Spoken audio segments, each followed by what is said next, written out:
뉴스 코멘터리 막점 막후입니다. 구독, 좋아요, 알림 설정 부탁드려요. 자, 다음은 프레임 얘기를 좀 해보겠습니다. 민주당 입장에서는 아마 가장 싫은 프레임, 아마 박원순 시장 얘기일 것 같아요. 그러다 보니까 야권에서는 박영선 후보를 박원순 아바타 뭐 이런 식으로 얘기를 하고, 반대로 또 여권에서는 오세훈 후보를 MB 아바타 이런 식으로 프레임을 자꾸 몰아가는 모양새인데, 구조를 짜고 이렇게 모양새인데, 프레임 선거 이거 효과가 있습니까? 일단 MB 네. 아바타라는 게 뭐 당연히 오세훈 후보한테 좋지는 않죠. 네. 근데 생각해 보시면은 이게 지금 2007년 대선하고 상당히 닮았어요. 왜냐하면 BBK 의혹, 뭐 내곡동 땅 의혹 막 있고 막 공격하고 지금 근데 뒤지고 있고 네. 이 민주당 쪽 후보들이. 근데 MB 아바타라고 했지만 MB가 이겼어요 그때. 네.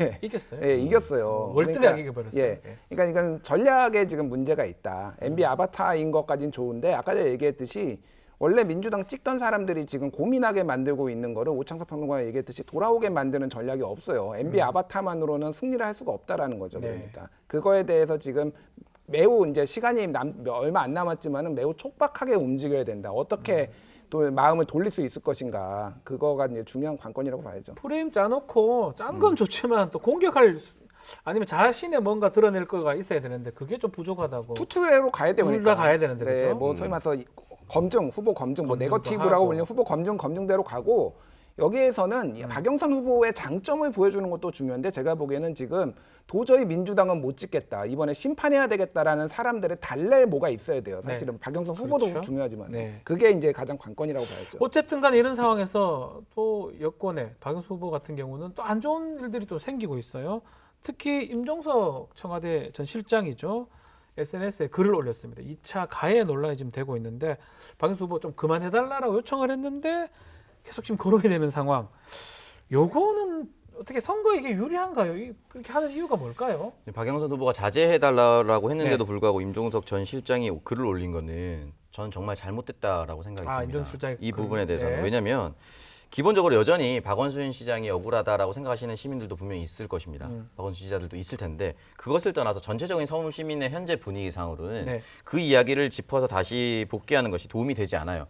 그렇다면 후보가 결국은 모든 책임은 후보가 집니다. 그렇죠. 만약에 여기서 떨어져서 정말 정치 생명까지 연결이 된다면 박영선 후보의 정치 생명이 끝나는 거거든요. 근데 여기에 대해서 박영선 후보는 후보의 정치적 명운을 걸고 이렇게 나와 있는데 다른 사람이, 그리고 실제로 정치 활동을 하지 않겠다라고 얘기했던 사람이 나와서 이렇게 불편하게 얘기를 한다는 것 자체가 이 판세에 무슨 도움이 되느냐. 그러니까 개인 정치라는 것이 아니냐라는 비판까지 받고 있는 것이죠. 이 부분에 대해서는 일단은 박영선 후보가 자제 요청을 하기 전에라도 어느 정도 본인도 정치인의 역사를 걸어왔다면 하지 말았어야 하는 행동이라고 생각합니다. 네. 박원순 전 시장 관련 이 논란, 이 공격에 대해서 여권 후보라면 누구나 피해갈 수 없는 게 사실입니다. 그렇다면 이 정치 구력도 있고 또 중기부 장관 하면서 굉장히 호평받았던 박영선 장관, 나름의 이 정치적인 개인기가 좀 있다고 판단이 되거든요. 네. 과연 이 역경도 이 개인기로 헤쳐나갈 수 있을까요? 일단은 박영선 후보가 그리 호락호락한 캐릭터가 아니라는 거는 뭐 민주당 지지자들뿐만 아니라 상대 정당 사람들도 다 잘 알고 있을 겁니다. 여성 최초의 뭐 법사위원장, 야당 법사위원장을 했었고 중기부 장관 때 퇴임할 때 계속해서 같이 일하고 싶다는 평가를 중기부 직원에게 71% 받았다. 물론 이제 이거는 뭐 나간다고 하니까 그렇게 했을 수도 있지만 어쨌든 이런 평가를 받기는 쉽진 않아요.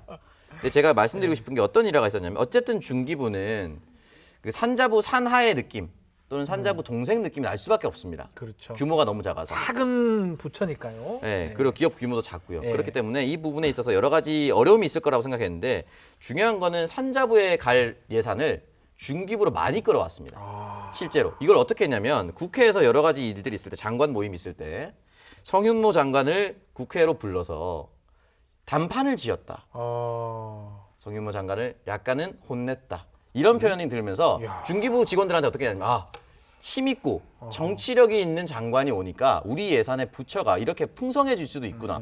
못 받던 예산도 받을 수 있구나라는 걸 처음 느껴봤습니다. 아마 그런 것들이 여러 가지로 전 작용을 했을 거라고 생각을 하는데 그렇기 때문에 이 사람은 본인이 어떠한 역할을 받았을 때 결과를 내는 사람이다라는 인식은 충분히 있습니다. 네, 그렇기 때문에 이 부분을 잘 활용하면 될 것이다라고 생각합니다. 네. 네. 오세훈 후보는 뭐 MB 아바타라고 불리기는 하지만 이 재선 시장 경력이 있습니다. 그렇죠. 이 정치적 기반이나 역량은 어떻게 평가하십니까? 그러니까 저는 지금 와서 NBA 아바타라는 프레임 공격이 과연 나쁜 건가 하는 생각도 들어요. 물론 정치적으로는 실패했고 부침이 있지만 그 당시 MB 시기가 그래도 부동산값 많이 안 오르고 아파트 그렇게 비싸지 않고 살기는 좋았던 거 아닌가 하는 재평가가 약간씩은 이루어지고 있다는 개인적인 느낌을 또 받고 있고요. 오세훈 전 시장 과거에 이 시장으로 재임했을 때도 마찬가지인 것 같습니다. 정치는 못하지만 일은 잘한다. 이게 오세훈 전 시장이 가지고 있는 어떤 슬로건의 핵심이 아닌가 싶은데 정치적으로는 무상급식 주민투표 때문에 사퇴하고 그 이후로 좀 안 좋은 결과들이 계속 있었지만 그래서 시장으로 일을 못했었냐? 거기에 저는 동의하지 않는 시민들이 훨씬 더 많다고 생각을 합니다. 네. 부동산과 관련해서도 지금 사실 서남권의 핵심 주거지구이자 업무지구가 마곡지구인데 네. 오 시장이 도맡아서 개발과 여러 가지 것들을 잘 완수를 했고요. 오창석 평론가 세빛둥둥섬이나 한강공원에서 데이트 많이 하죠. 네. 네, 데이트 많이 하잖아요. 저 네. 일산 호수공원에서 많이 합니다. 20대와 30대들이 사실 한강공원, 한강의 인프라를 참 많이 누리게 된 것도 오세훈 전 시장 한강 르네상스 이후고 그 세빛둥둥섬이 어벤져스에서 막 외계 기지로 나오는데 엄청 네. 뿌듯하더라고요. 그때 터뜨렸어야 그러한 되는데. 이 굵직굵직한 잠깐 업적들이 뭐라고 했습니까?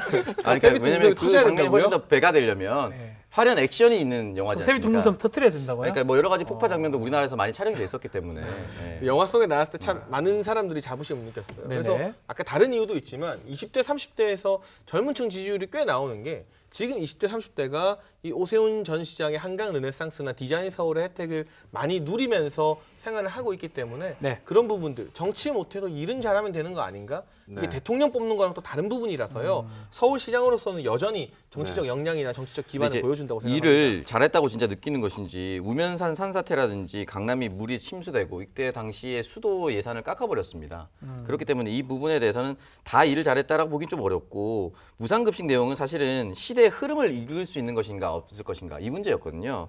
그 부분에 대해서 시대의 흐름을 읽지 못하는 사람이 과연 또 등장했을 때 어떤 서울을 만들 수 있을까 이런 의문은 가질 수 있다고 근데 굵직굵직한 게 결국 기억에 남기 때문에 네. 박원순 전 시장 하면 기억 남는 게 서울로 만들어서 막 신발 중고 신발 가지고 막 조형물 만들고 한강 월드컵 대교 아직까지도 완공이 안 된 상태로 남아 있고 도심에 갑자기 농사 짓는다고 막 도시 농구 만들고 이런 것들이 많이 기억이 나는 거에 비하면 그래도 오 전 시장은 우리 피부에 와닿는 인프라 개선을 좀 많이 했던 시장으로 시민들이 기억할 것 같습니다.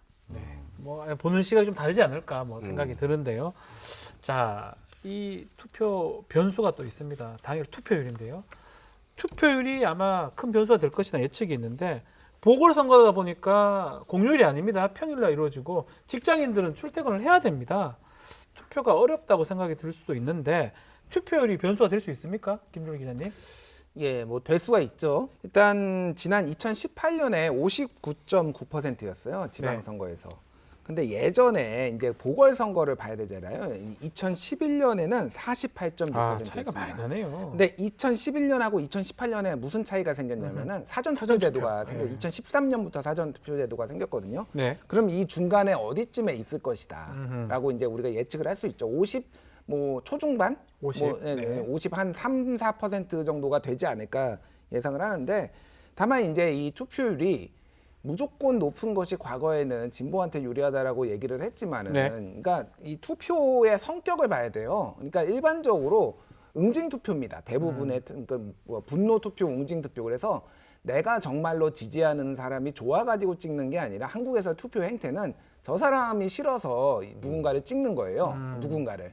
자 그렇다라고 본다라면은 이번에는 민주당이 더 싫어서 오세훈 후보한테 아하. 표를 던지는 사람이 많을지 아니면은 뭐 오세훈이 싫어서 박영선 후보한테 던지는 사람이 많을지를 봐야 돼요. 투표율이 그거에 따라서 영향을 받는 겁니다. 그래서 무조건 이게 투표율이 높다고 진보 성향이 유리하다 이렇게 보기는 좀 힘들죠. 네, 그럼 장혜산 평론가는 이번 투표율과 보수 지지율의 상관관계 어떻게 예측을 하십니까? 그러니까 저는 오히려 투표율 높을수록 이 보수 후보에게 이번엔 유리할 것 같다는 생각이 들고요. 일단 선거 전략만 봐도 민주당의 주요한 스피커들이나 정치인들은 재보궐 원래 전통적으로 지지층 결집시키는 거잖아요.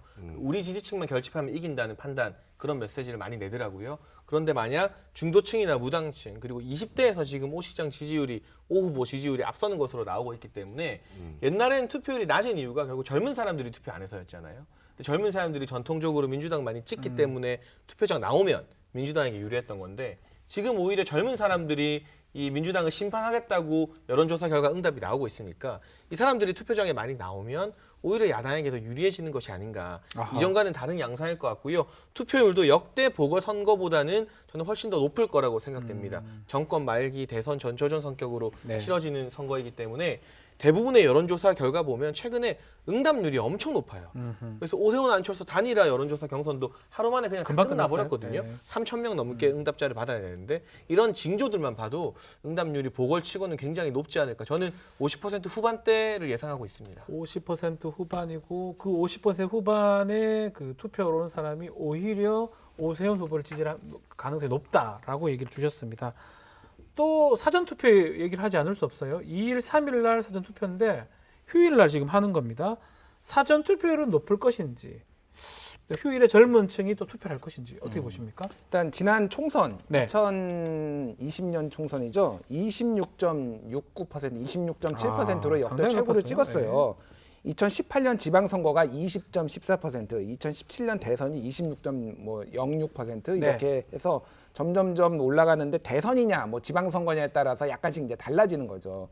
그럼 지금 트렌드는 어찌 됐든 올라갈 것이다. 올라가는데 이 26%, 뭐 26.7%가 그러니까 전체의 비중이 아니에요.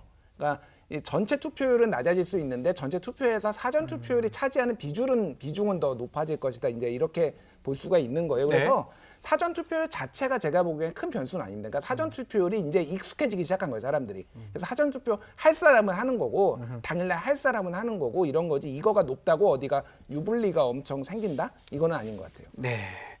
오창석 평론가 입장에서는 어떻게 사전투표가 율이 높다고 보면 좀 긍정적으로 봅니까? 사실 저도 크게 상관은 없을 거라 생각하고 왜 사전 투표율이 이번에 특히나 큰 의미가 없을까라고 생각을 해보면은 아직 선거 기간이 남았습니다. 그러니까 총선 같은 경우 대규모 선거는 일주일 사이에도 뭔가 큰 이슈로 엎치락뒤치락이 가능한데 이번 선거는 이미 마음이 거의 다 정해져 있거든요. 아하. 서울, 부산 2개 열리지만 서울에 사는 사람 한 번만 투표하면 됩니다. 그렇죠. 그렇기 때문에 이 일주일 동안 크게 바뀌지 않을 것 같다라고 생각하면은 그냥 본 사람 원래 마음대로 그냥 가서 찍거든요. 그렇기 때문에 사실은 민주당 전략이 집토끼를 먼저 챙기려고 하는 것이 집토끼만 챙기는 것이 아니라 집토끼부터 챙기자예요. 그렇기 때문에 이 사람들에게 얘기를 해서 그래서 도와독여서 사전투표를 할 때 또는 투표장에 가서 민주당을 좀 찍어달라 계속해서 다독이고 있는 거죠. 자, 또 선거에서는 뭉쳐야 산다 이런 말이 있어요. 누구랑 손을 잡느냐에 따라서 선거 결과가 달라진다 이렇게 얘기할 수가 있는데 여야 서울시장 후보들이 사람들을 지금 많이 만나고 있는데 과연 누구랑 손을 잡을지 어떤 사람하고 연대를 할지 이 부분에 대해서 좀 알아보도록 하겠습니다. 자, 단일화 이후에 안철수 국민의당 대표 지금 공동 선대위원장 맡았죠. 맡고 지금 보니까 빨간 넥타이 제가 처음 봤어요. 빨간 넥타이 한 거는 네. 메고 딱 등장을 해가지고 막 손도 잡고 막 포옹도 하고 하는데 이게 선거에 좋은 영향을 미칠까요? 어떻습니까? 뭐 저도 오늘 공교롭게 빨간 넥타이를 하고 왔는데 일부러 그런 거 아닙니까? 그런 건 아닌데요. 네. 제가 그 사진을 보고 저도 깜짝 놀랐거든요. 네. 국민의힘 우총회 아침에 안철수 대표가 빨간 넥타이하고 나온 처음 거예요. 봤어요, 저는 진짜. 제가 처음 뱉은 말이 정말 네. 아 되는 집이다. 아, 되는 이게 집이다. 되는 집의 풍경이다. 음흠. 원래 사실 안철수 대표가 그동안은 여러 단일화 과정에서 끝나고 나서 안 좋은 모습 좀 많이 보여줬었어요. 좀 토라지는 모습도 있었어요. 네, 그래서 어디 여권에서는 가버리고. 이번에도 그럴 것이다. 예. 기대감을 나타내는 사람도 있었는데 아, 기대감 좀 달라졌죠. 많이 달라졌습니다. 의총에도 나오고 네. 지금 어제까지 이제 우리가 방송을 촬영하는 날 기준으로 어제까지는 하루도 빠지지 않고 공동 유세 현장에 나와서 유세를 하고 있어요. 예. 그러니까 본인 일정 다 내려놓고 유세한다는 거거든요. 자기 선거처럼. 여기서 유대감을 보여주고 있는 것 같고 오세훈 후보 현수막에도 안철수 대표와 단일화한 내용이 현수막에 나오고 있고요. 또 이제 선거 공보물 각 가정으로 배달이 되잖아요.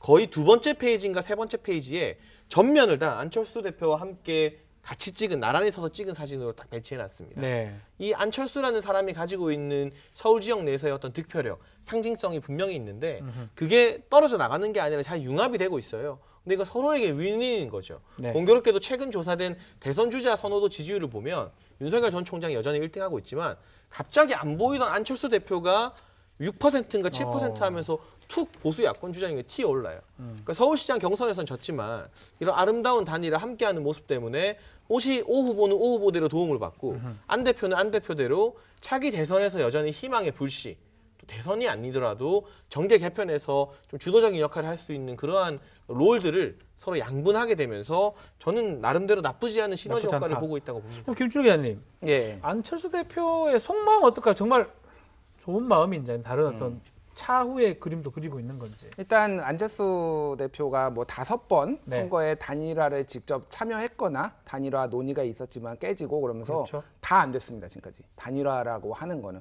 한마디로 얘기하면 안철수의 제3지대는 실패했다라고 네. 봐야 돼요. 지금 안철수 대표는 그래서 여기에서 적극적으로 협력을 해가지고 보수 진영의 마음을 얻고 소위 말해서 이제 나중에 합당을 할 거 아니에요. 아. 그러면은 보수 진영 내부에서의 단일 후보로서 경쟁력을 가져야 되는 거예요. 자, 그러면 이제 뭐 윤석열 총장 뒤에 얘기를 하겠지만 윤석열 총장이 있을 거 아니에요.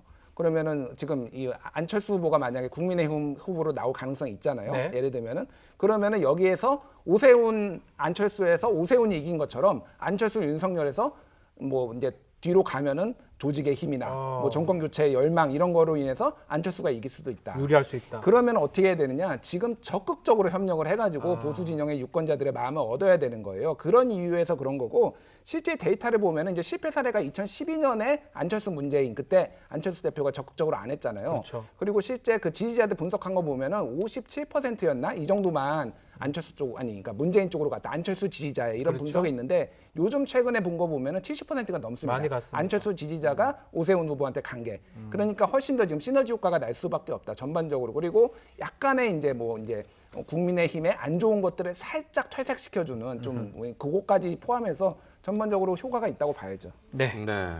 그런데 이 오세훈 후보 유세 현장에서 다소 좀 어색했던 두 분이 계셨습니다. 아. 바로 이 안철수 대표와 김종인 위원장이었는데요.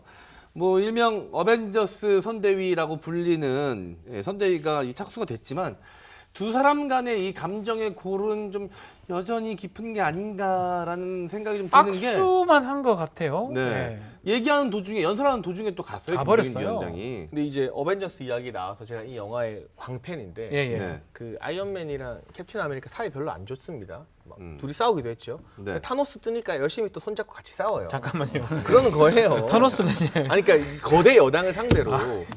그러니까 어벤져스 이야기 그렇게. 먼저 하시니까. 어벤져스 되니까 이게 그러니까 그럼 김종인 위원장 캡틴 아메리카고 뭐 캡틴 캡틴 아메리카 국민의힘이고. 김종인 위원장이랑 라인은 비슷하겠네요. 자, 캡틴 국민의힘이고 뭐 아이언맨이고 그럴 수 예, 있는 거죠. 좋습니다. 그러니까 꼭 개인적인 사이가 다 좋아야만 같이 일을 할 수 있는 건 아니고 네. 전 이 두 사람이 오히려 재보궐 이후에 갈등이 더 격화될 것 같아요. 아하. 재보궐 이후에 김종인 위원장 같은 경우는 대선의 킹메이커 역할을 반드시 하고 싶은 속내가 있을 것이고 네. 안철수 대표는 본인이 직접 대선 주자로 다시 나서거나 아니면 이 보수 야권이 통합을 할 거잖아요. 네. 이 통합된 보수 야권의 당대표가 되고 싶은 생각도 있을 것 같거든요. 이 과정에서 주도권 싸움이 오히려 재보궐 이후에는 치열질 수도 있겠다. 그런데 재보궐까지는 두 사람 다 일단 서울시장 이겨야 된다는 공동의 목표가 있기 때문에 그렇게 갈등이 수면 위로 크게 비화되거나 격화될 것 같지는 않다고 봅니다. 네. 자, 또 한 분을 또 거론해 보겠습니다. 이번 선거에 그렇게 드러나진 않지만 이분의 존재는 뭐 뗄 수가 없습니다. 윤석열 전 검찰총장인데요. 오 후보가 지금 손짓을 하고 있는 모양새인데 윤 전 총장의 지원 사격을 좀 기대할 수 있을지, 지원 사격을 많이 한다면 국민의힘한테 아주 좋은 영향을 끼칠지 오창평은 어떻게 보십니까? 일단 뭐 여러 가지 일간지 인터뷰를 통해서도 네. 이번 선거 왜 치러야 되는지 알아야 된다 이런 식으로 메시지를 계속 보내요. 근데 네. 전 적극적으로 유세 차량에 올라서 타서 선거 활동은 하진 않을 것 같습니다. 아, 왜냐면 선거가 끝나고 나서 화려하게 등장하는 시기가 분명히 필요할 거라고 저는 생각을 하고 네. 옆에서 누군가가 조언을 해준다면 그런 타이밍을 잴 것이라고 보는데 앞서 말씀드렸다시피 언론 인터뷰를 통해서 국민의힘을 지지합니다라고 얘기하지 않지만 사실상 반정부 발언을 통해서 국민의힘 측에 도움이 되는 발언들은 굉장히 많이 쏟아낼 것이다라는 생각이 들고 이 부분에 대해서는 현재로서는 어쨌든 윤 전 총장이 지지율이 굉장히 높게 나오고 있기 때문에 직간접적으로는 영향이 분명히 있을 것이다라고 생각이 듭니다. 도움이 되겠죠? 뭐 네, 얘기를 도움이 좀 하면요. 상당히 되고 있고 예. 오세훈 후보가 단일화해서 안철수 후보 이긴 것부터가 예. 저는 윤 전 총장 효과가 상당하다고 생각을 아. 합니다. 이제 강력한 대선 주자가 나오니까 그동안은 좀 잠잠하고 수면 아래에 있던 보수 야권 지지자들이 결집된 거죠. 그 낙수 효과를 사실 오세훈 후보가 이미 아하. 제일 많이 누리고 있고요. 지난 월요일에 조선일보와의 언론 인터뷰, 전화 인터뷰를 네. 통해서 이번 선거, 아까 우창석 평론가 말한 것처럼 성범죄 때문에 일어났다. 그런데 여전히 선거 과정에서 2차 가해를 하고 있다. 이게 결국 민주당이나 임종석 전 실장 등을 저격한 것이고 네. 투표를 통해서 상식과 정의가 회복되는 반격의 기회가 될 수 있다는 건 사실 야권 이기게 해달라는 말과 애둘러서 표현하는 다름이 거네요. 없거든요. 결국. 예. 직접적으로 뭐 실명을 거론하거나 유세차에 타진 않겠지만 이런 식으로 이 존재감을 바라는 측면 지원 사격은 충분히 하고 있는 것 같습니다. 네. 네, 이 선거를 앞둔 여야 공방 중에 뜻하지 않았던 이름이 또 등장을 합니다. 전광훈 목사 이름도 네. 거론이 되고 있어요. 이 여당이 과거 오세훈 후보가 이 전광훈 목사가 주도한 집회에 참석한 것을 이제 문제를 삼은 것인데요. 이 오세훈 후보는 중도 보수 이미지를 가진 인물로 평가가 되고 있지 않습니까? 이 둘 사이의 관계 득이 될까요, 독이 될까요? 그러니까 저는 일단 몇 가지 전제를 좀 깔자면 네. 제가 여러 방송에서 전광훈 목사 비판을 참 많이 합니다. 네. 그러니까 제가 나오는 방송마다 따라다니면서 전 목사님에게 사과해라 악플다는 분들도 있어요. 아. 전 당연히 이 전광훈 목사, 오세훈 후보가 함께 있는 그림이 선거에는 득이 안 된다고 봐요. 왜냐하면 너무 지나치게 치우치고 강경한 발언을 많이 해서 기독교 사회 내부에서도 문제가 되고 있잖아요. 네. 뭐 내가 하나님 나한테 꼼짝 못해 이런 거는 사실 신성 모독의 여지도 충분히 있는 것이고 그런데 다만 그때 그 집회에서 오세훈 후보가 마이크를 잡은 건 광화문에서 이 정부 규탄 시위나 이 조국 사태 시위가 많이 열릴 때 집회를 주도적으로 처음에 주최한 주최 측의 인원 중에 전광훈 목사가 있었던 것이지 그 사람과 뭔가 정치적 뜻을 같이 해서 행사를 공동으로 주최하고 뭐 이렇게 집행을 한 것은 아니었다. 선이 좀 그어져 있다라는 말씀을 드리고 싶고요. 그런 식으로 따지면 과거에 이 박영선 후보 같은 경우도 본인이 이제 대표로 전광훈 목사가 주최하는 한기총인가요? 그런 교계 행사에 참여해서 뭐 차별금지법 이런 것들에 나는 반대한다 이런 이야기를 해서 전광훈 목사가 당시에 박영선 후보를 아주 칭찬하면서 당 대표 하셔야겠다 막 이렇게 덕담을 건넨 일화도 실제로 다 있습니다. 하지만 그걸 가지고 저는 박영선 후보가 뭐 전광훈 목사랑 뜻이 통한다 이렇게 주장하고 싶진 않아요. 네. 그냥 주최하는 행사에 참석한 것인가 아니면 같이 공동 주최해서 뭔가를 도모했던 것인가는 우리 시민들이 충분히 분리해서 판단할 거라고 믿습니다. 근데 사실 이제 박영선 네. 후보 같은 경우는 국회 행사였고요. 국회에서 열렸던 행사입니다. 그래서 어떤 의원들이라도 같이 갈 수 있었던 행사였고 오세훈 후보 같은 경우는 당시에 오세훈 후보만 볼 것이 아니라 황교안 전 대표의 행보 같이 봐야 됩니다. 친기독교 성향, 친기독교 행보를 많이 보여서 그 행사가 사실상 정당 행사나 다름없었습니다. 그렇기 때문에 이 정당 행사나 보수 인사들이 모인 행사였으면 몰라도 이 사람이 어떤 성향이 있는지 충분히 알 수도 있는 상황에서 같이 갔다는 것은 네. 오해를 충분히 불러일으킬 수 있고 여기서 또 대통령이 중증 치매한 자 이런 식으로 표현했는데 지금 와서 또 그게 뭐가 문제가 되느냐 이런 식으로 얘기하지 않았습니까? 계속해서 이제 장애인 비하 발언들이 쏟아지고 있고 제가 알고 있기로는 오세훈 후보의 모친도 좀 좋지 않은 걸로 알고 있습니다. 근데 이런 걸 가지고 본인 모친도 앓고 있는 이런 병을 가지고 아무렇지도 않게 얘기한다. 또는 대통령의 공약 중에 하나가 치매 센터를 짓는 거였어요. 그렇죠. 그러니까 그만큼 우리 주변에 많이 아픈 분들이 많은데도 불구하고 이런 표현들을 뭐 써도 되지 않느냐라고 얘기하는 것 자체가 좀 이해할 수가 없는 부분이죠. 네, 자 여권 분위기도 좀 확인해 보겠습니다. 자 여권에서는요 지난 24일이죠 박영선 후보하고 이재명 경기도지사가 국회에서 깜짝 제외가 됐습니다. 회동을 한 걸로 보이는데 두 사람 1인당 10만 원 재난지원금 주제로 대화를 좀 나눴는데 대권 잠룡이잖아요. 이재명 지사의 방문 회동. 일단 어떤 영향을 미칠까요? 네, 일단은 뭐 기본소득과 재난지원금은 엄밀히 따지면 다른 것이긴 하지만 어쨌든 공통적으로 전 국민에게 일정 금액을 단기간에 쓸 수 있도록 준다, 지급한다라는 방식의 측면에서는 크게 다르지 않습니다. 그리고 기본소득 하면 가장 먼저 앞서 나가 있는 사람이 경기도 이재명 지사이기 때문에 네. 이 부분에 대해서는 분명히 의미가 있을 것이고 박영선 후보도 1인당 10만 원씩 주겠다라고 얘기했기 때문에 일정 정도의 노하우는 공유할 수가 있다라는 생각이 들고 지금 현재까지 2월까지입니다. 광역단체장 평가조사에서 8개월 동안 지자체 평가 1위를 계속해서 달리고 있어요. 이재명 지사가. 그렇다면은 이 부분에 있어서 여러 가지로 이재명을 지지하는 사람들이 서울에도 살 수 있습니다. 그리고 이 부분에 대해서는 어느 정도는 영향력이 좀 도움이 되지 않을까. 근데 이걸로 뭐 반전이 크게 된다거나 이렇게 생각하지는 않을 거예요. 박영선 후보 스스로도. 근데 분명히 이 부분에서 정책적으로 또는 인물적으로 유기적으로 약간의 시너지는 만들려고 노력을 했다고 봅니다. 자 어떻게 보면 정치적 중립 얘기도 좀 나오고 있고요. 이 지사 맨날 저는 갔느냐. 이 정도의 정치 참여 행위를 가지고 정치적 중립 위반이다, 선거법 위반이다 이렇게 주장하고 싶지는 그렇죠. 않아요. 예. 반대의 경우에도 이 정도는 사실 같은 당 소속 지자체장과 후보가 만나는 거, 정책 공유하는 것 정도는 우리가 좀 너그럽게 용인해 줄 수 있는 정치 문화가 자리 잡혀야 된다고 네. 생각을 하고요. 다만 또 다른 의미를 부여하고 싶은 게 이번에 LH 사태가 여권의 가장 큰 악재였는데 네. 그 배후에 이재명 지사가 있다는 이야기들이 여권 내부에서도 좀 돌았거든요.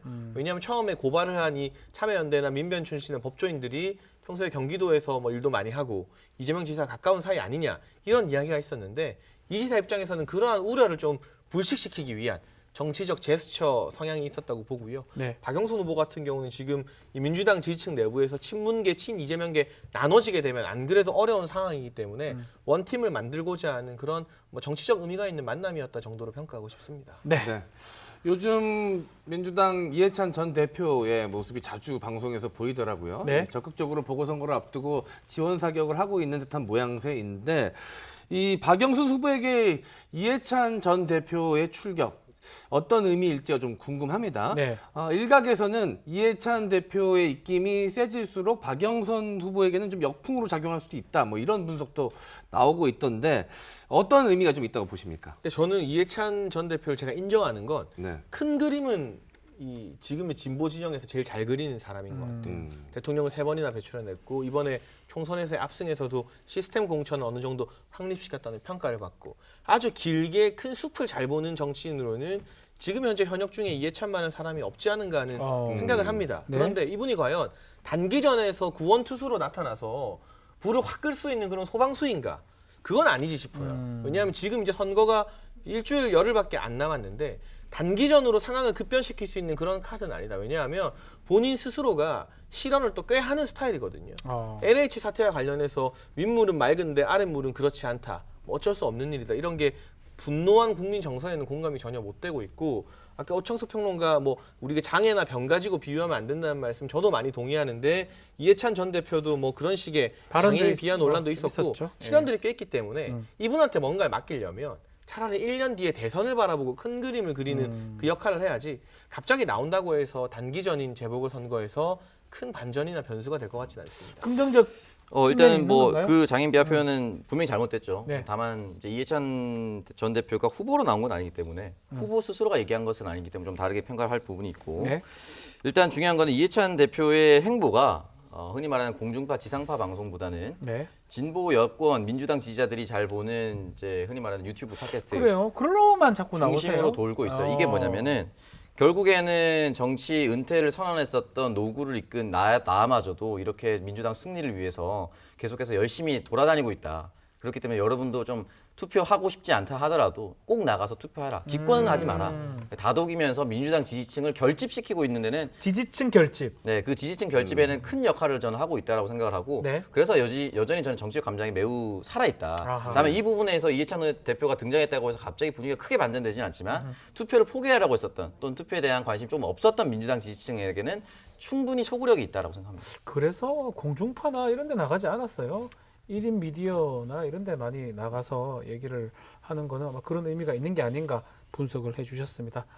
자, 이제 모든 전략에 대해서 얘기를 좀 나눠봤는데 결국은 4월 7일 날 승리를 위해서 양당이 또 두 후보가 싸우는 모양새인데 그래요. 그날 결과를 한번 예측을 해보죠. 이런 얘기 좀 하는 게 의미가 그죠? 투표율하고 서울시장 얘기만 먼저 해봅시다. 뭐 장원 씨부터 할까요, 그러면? 왜 어려운 거 저부터 시키십니까? 제일 약체가 먼저 하는 게 좋을 것 같아요. 장유 유서. 네. 저는 지금의 상황만 보고 판단할 수밖에 없는 상황이지 않습니까? 네. 그러니까 이제 뭐 객관적으로 말씀드리자면 투표율은 제가 봤을 때 이제 뭐 50%까지는 좀 힘들 것 같고 네. 40% 중반대 네. 정도 나오지 않을까라고 예측이 되고요.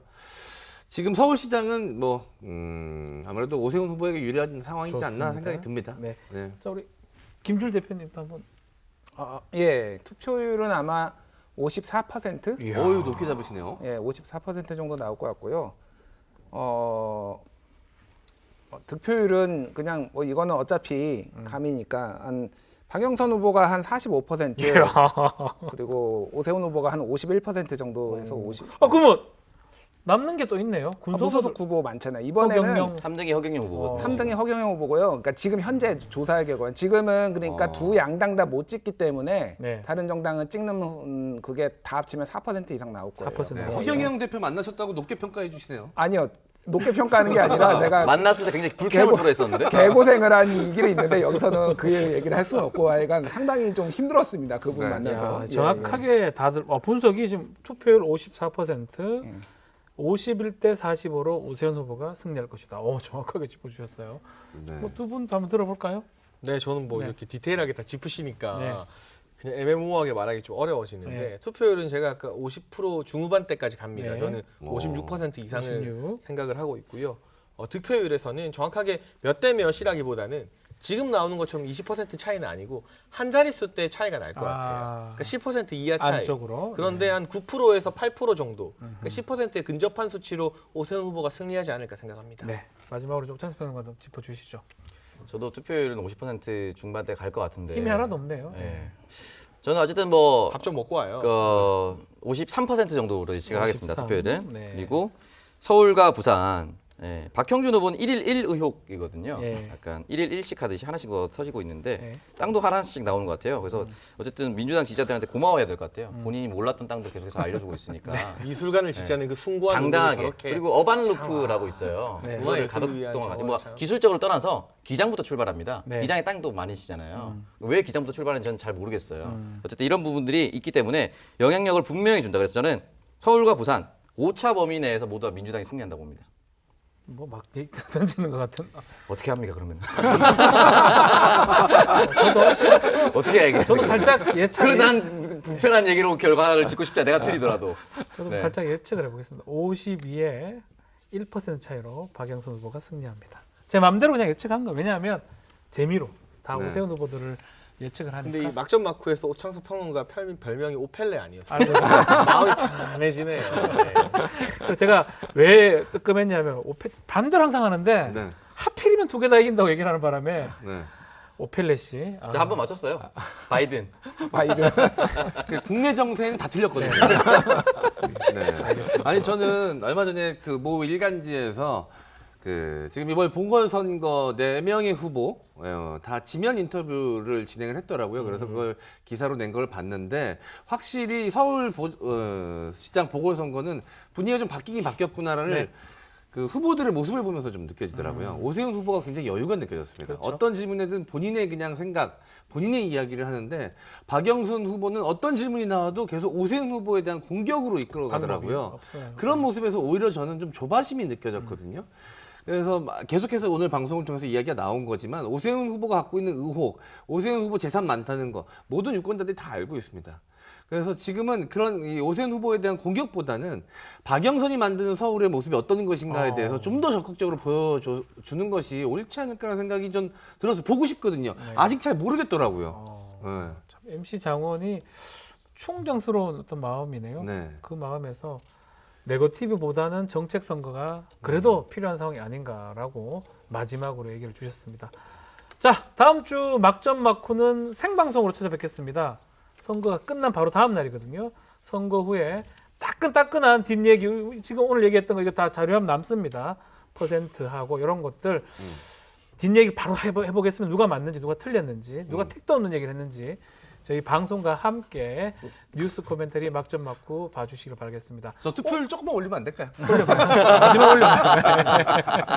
너무 낮게 잡았어. 40대 초반, 중초반 잡았는데. 아니 저 우리 국민들의 마음을 이렇게 낮게 잡을 수가 있습니까? 이건 틀리더라도 투표율 높게 잡았어야지. 날씨가 요즘 너무 좋아요. 걱정돼서 그랬습니다. 자, 걱정돼서. 뉴스 코멘터리 막전 막후 다음 주 생방송으로 여러분 찾아뵙고요. 오늘 여기서 마치겠습니다. 감사합니다.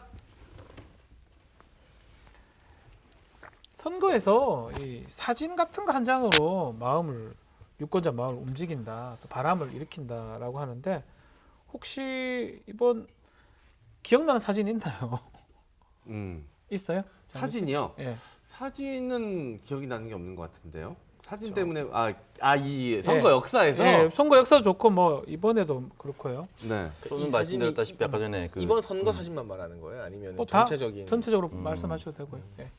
저는 본방송에 말씀드렸던 2016년 박재호의 무릎 꿇은 사진 아, 그 한 장이 사실 남구도 여러분들이 아시는 분들도 부산 아시겠지만 남구, 네. 해운대구, 수영구, 남구가 다 사실은 잘 사는 동네들이 많아요. 저희 고향입니다. 그래서 눈에 서장 남천동 살제 이 느낌의 바로 그 근처거든요. 그래서 부촌이 많아. 사실은 부산 내에서도 사실은 보수 성향이 좀 더 강합니다. 근데 그 표심을 뜯어왔다는 것 자체가 굉장히 어려웠던 건데 그때 보면 파란색이 아니라 박재호 후보는 흰색 옷을 입고 있어요. 아 일부러 당색을 좀 쥐었나요? 지우고 사람으로 판단해달라는 간절한 의미였고 거기 보면 이제 가슴에 또 태극기도 있어요. 왜냐면 저기요? 부산에서는 아직도 너 빨갱이지 이렇게 물어보는 사람들이 있었습니다. 2010 저도 들었어요. 2016년 아직도 그런 게 있나 싶었는데 있었습니다.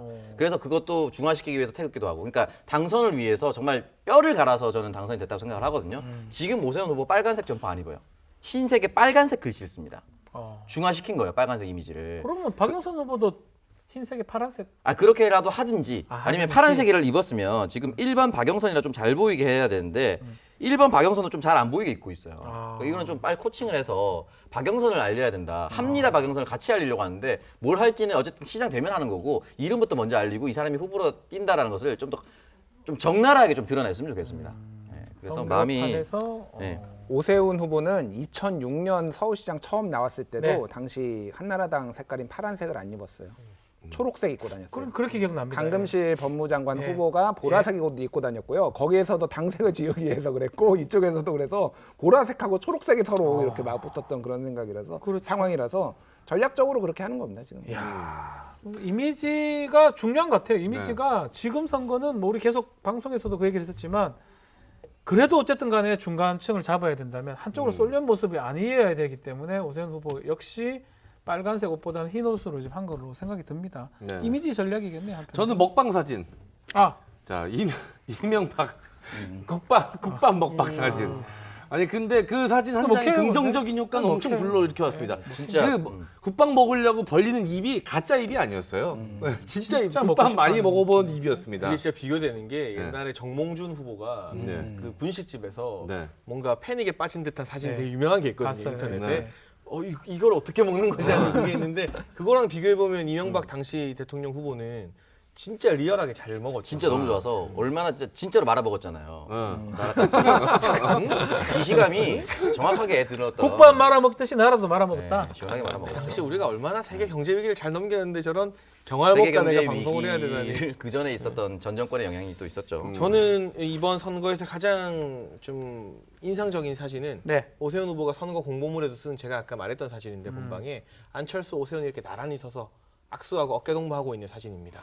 이게 참 잘 나왔어요. 토론회에서 찍었던 사진인데 이 사진은 선거 공보문에 적었거든요. 그러니까 두 사람의 어떤 유기적 결합 그리고 그동안 내내 제3정치라는 어떤 정체불명의 땅을 떠돌던 안철수가 이제는 보수 정치인이 되었다는 걸 좀 선언하는 선언적 의미의 사진이라서 그게 사실 이번 선거에서 좀 중요한 약간 역할을 했던 것 놀랍긴 해요. 같습니다. 그런 모습까지 보일지는 몰랐는데 결국은 이렇게 껴안는 모습, 이런 모습은 이제껏 안철수 대표의 행적하고는 조금 달랐지 않았을까. 하나 말씀드리면은 그 예전에 이제 많이 얘기가 나왔는데 구글 트렌드라고 네. 검색량을 추이를 이제 하는 거잖아요.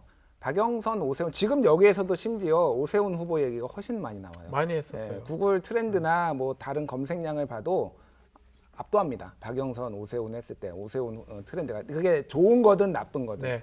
당선이 굉장히 가깝다라는 거예요. 그게 지금 그러니까 아까 전에 오창석 평론가가 얘기했듯이 박영선 후보가 잘 안 드러납니다. 지금 네. 이거를 어떻게 할 것인가, 끌어올릴 것인가에 대해 지금 남은 기간 좀 민주당이 생각을 해봐야 돼요. 네, 이 선거 초반에 오세훈 후보가 좀 말실수도 많이 하고 실축을 좀 했거든요.